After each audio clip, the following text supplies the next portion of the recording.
Thank you, everyone. Thank you for your time.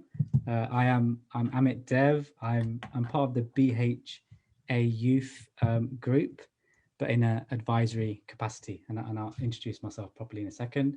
I'm going to stop my video just so you can focus on these slides. So today we're here, obviously gathered for Ekushey February, International Mother Language Day.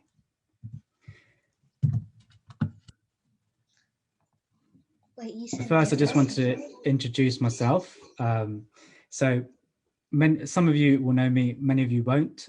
So I thought I'd just describe myself and my family on a few pictures. So the top left are my parents, Mr. Shunil Dev and Mrs. Priyabala Dev. They've been in the UK for many, many decades. My father came to the UK back in the 60s and my mother in the 70s, just after the independence of Bangladesh, and they've been part of their Hindu Bengali community in North London, and they've been an integral part of that community. In fact, my father and his friends started a kirtan group or band, if you want to call it, back in the mid-90s, and they toured the UK, and it went on for many, many years, and he's very proud of that, and he's got fond memories of that as well. And that's a picture taken quite recently in Canby Bay. The second picture on the right was a picture I took in 2014, and I always describe myself as pre-2014 and post-2014 because pre-2014, I knew that I was this British Bengali person, but I didn't really understand the Bengali part of my side until 2014 when I explored Bangladesh for myself, and I went to quite a few places such as Chittagong, and this particular picture is Malakal in Sylhet. I had been to Bangladesh many times with my family prior to this point, but never really explored any further than our village. So when I did explore a bit further, I started to understand my heritage a bit more, and it really was a driving force for me to then do a bit of research and understand the history bit behind, my parents and their heritage and so on. And then I go on to the two logos at the bottom. So the one on the left, the British Bengalis, is something I started as a personal blog just after 2014. And then it's just evolved into a platform where we are sharing with my sisters involved as well. And really we're researching our heritage together, and whatever we find, we share on there to encourage others to do the same. And then the most important picture on here, or logo, is the BHA Youth Forum, which was designed by Rina Roy, who's I know is on this call. Say hello, Rina, if you're there. Hello, everyone. Yeah, so this fabulous logo was designed by her and her team, the core team. So unfortunately, you're going to have to listen to me. It would have been good if one of those were presenting, but they shifted it to me. So there you go. So you're going to have to hear my voice today. So that's the introductions done. Let's go on to the main agenda. So in terms of the language movement, I feel that we really need to go back to 1947 to understand the history. So first of all, let's start with pre-partition. Just before partition, the Indian subcontinent was under British rule for almost 200 years by that point. Bengal in 1905 had already been partitioned once. And that's really what started this fight for independence, was after that first partition of Bengal. And that's where the Swadeshi movement started and then spread, as you know, across India. Then let's fast forward a bit to the drawing of the Radcliffe lines, which split Bengal again, of course. And at that point in time, which many youth probably don't know, I didn't know this myself until relatively recently, and that's the fact that Sylhet and Assam were one district in one point in time. And that's quite important actually, because the reason why they were one district is because tea, this product that we take for granted right now, tea, which was so valuable to the British Empire at that point, it was really the driving force. The economy was all geared around tea. And where was tea produced back then? It was, of course, Assam, and what was part of Assam, Sylhet was. And so as many of you have traveled to Sylhet many times, I'm sure, always driving through Muli Bazar, for example, the tea gardens that are there. And just before partition, on the 3rd of July, Sylhet had a referendum, just like Brexit, but with a much shorter timeline. So on the 3rd of July 1947, that's when the Sylhet referendum was declared, and then it was held 3 days later on the 6th of July 1947. So imagine having the Brexit vote with only 3 days to decide whether you want to be in or out. You know, we had 4 years of to and fro before we really got out of the EU. So imagine back then they only had three days and then a few months to implement this split. And so we know Bengal was split between East Bengal, which became part of the Dominion of Pakistan. But really, Sylhet was split between East Bengal and Assam.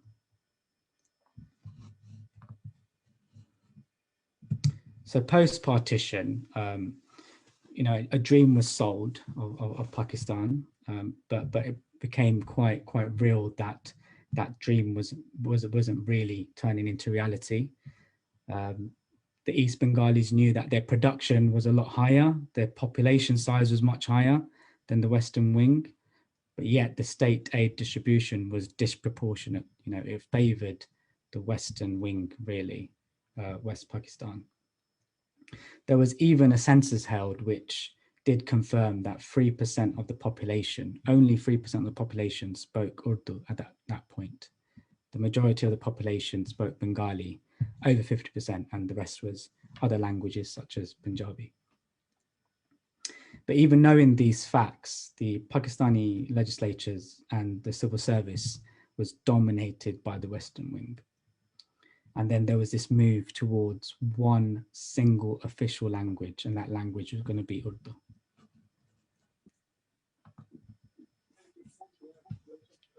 So in the movement towards Urdu being the state language, the Pakistani Public Service Commission removed Bengali from a number of official institutions. So Bengali was removed from a list of approved subjects in academia, in secondary education, for example. It was removed from currency notes and stamps. And then there were other preparations made towards making sure that there was this direct route to one official language being Urdu.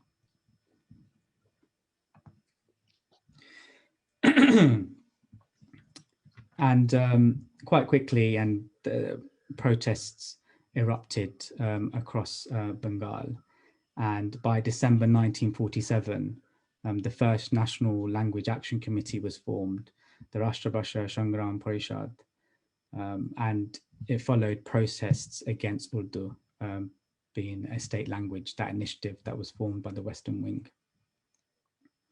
And then literally into the new year in 1948, by the 31st of January, a all-party Central Language Action Committee was formed. And in that meeting, they opposed a proposal for Bengali, so the spoken Bengali, to, instead of being written in Bengali script, which we're used to seeing, to be written in Arabic script instead. And then on the 23rd of February, 1948, that's when really an official request came in the National Assembly in Karachi, and that was by Sri Devendranath Datta, where he called Bengali to be made an official language, one of the official languages of Pakistan. But even though these facts were embedded, and even though these requests were made through official channels as well, the Prime Minister at the time of Pakistan, Liaquat Ali Khan, rejected this proposal.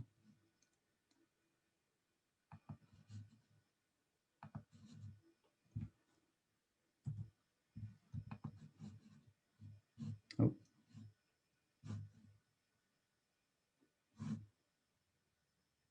I think my laptop's decided to freeze. Yep. Here we go. This is why. Right. So we can see that there's some momentum gaining towards Bengali being adopted as an official language. We know a few facts as well already, that only 3% of the population of the combined western and eastern part of Pakistan speak Urdu, even though there was this, this discontent against this move. Muhammad Ali Jinnah on the 24th of March 1948 delivered a speech to a stunned crowd at Dhaka University, and this is what he said. Hopefully you can hear my audio.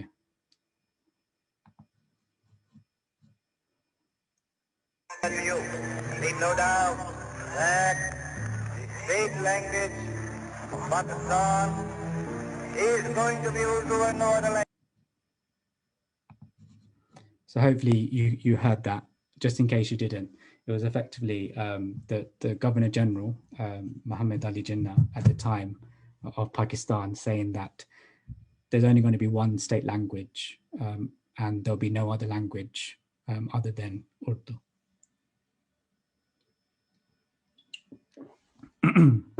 So following that speech, the Bengali language movement got some more pace really, and moved forward and got some momentum going.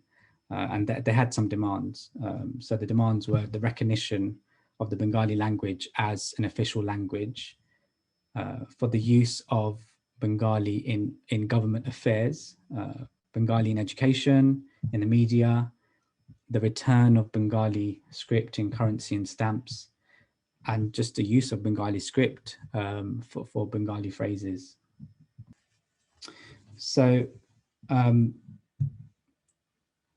couple of years passed, there were protests going on, but it did settle down a bit. And then really on the 21st of February 1952, that's where it all became too much, it all came to a head. And on the 21st of February 1952, students of University of Dhaka organised protests. They met around the East Bengal Legislative Assembly and blocked the legislature's way. Sadly, police opened fire and a number of students lost their lives. This included Abdus Salam, Rafiq Uddin Ahmed, Sofia Rahman, Abul Barkat, and Abdul Jabbar, and many others were severely injured and sadly lost their lives.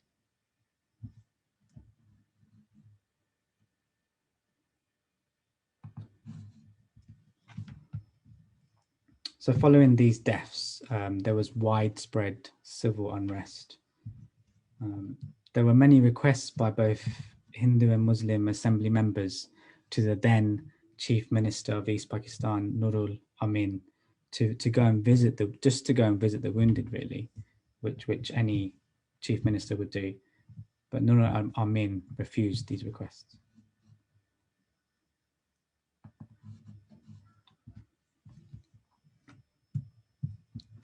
Finally, in February 1956, Bengali was adopted as an official language of Pakistan, but it was still very shaky. It wasn't set in stone really, because later Ayub Khan's military dictatorship, his martial law type rule over Pakistan, they made attempts to re-establish Urdu as a sole national language.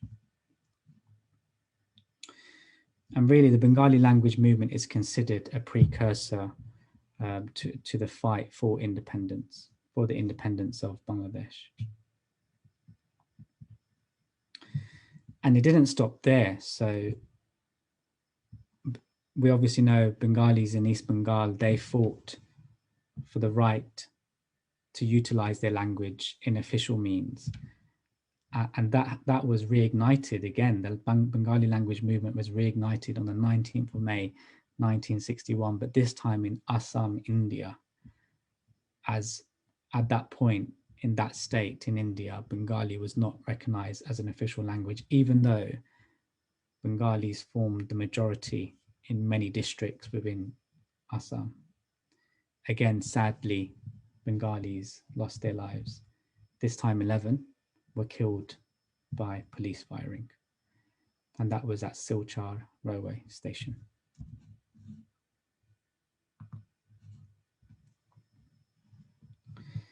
so that we can remember those that lost their lives, so that we can speak Bengali today in whatever means we want to at home or in official means as well. There's a symbol for them, and that's a Shaheed Minar. It's a symbol of freedom for every country's mother tongue, really. It represents all the fallen citizens that were brave, courageous, and lost their lives for us, really, so that we can speak our mother tongue.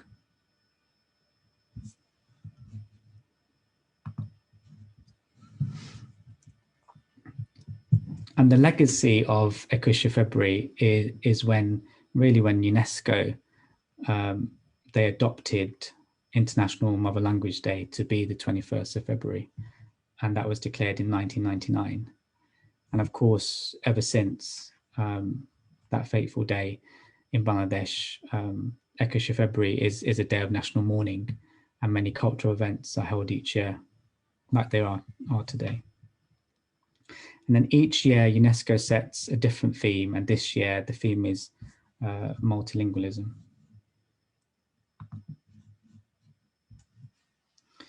So I'm just getting to the last slides now. There's just two more. So this one's just on why is language important, and this is just putting our thoughts together, really. So language is quite crucial. It's a crucial aspect of culture, preserving your culture and traditions, and anywhere you are, really. Another crucial fact is that 40% of the world's 6,000 spoken languages are endangered, and every 2 weeks a language completely disappears. And here's an example. There's a language in Cameroon, Africa. I think it's pronounced Busu, and only 8 people in the world speak it. I just thought that was an incredible statistic.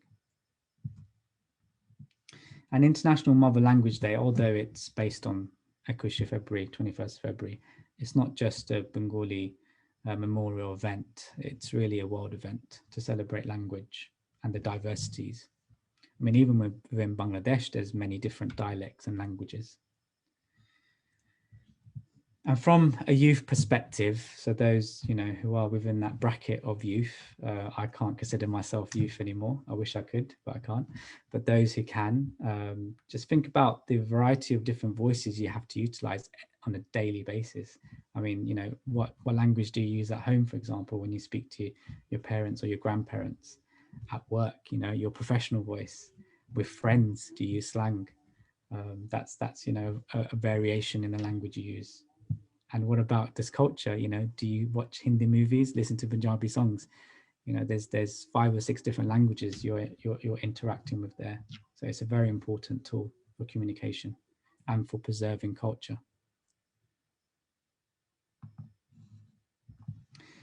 And this is just the last slide before I hand over. So this is the BHA Youth Instagram page. And really, it's Rena and her teams that created this, and these beautiful posts that are on there. So I do encourage you to go visit it if you haven't, and to follow that page.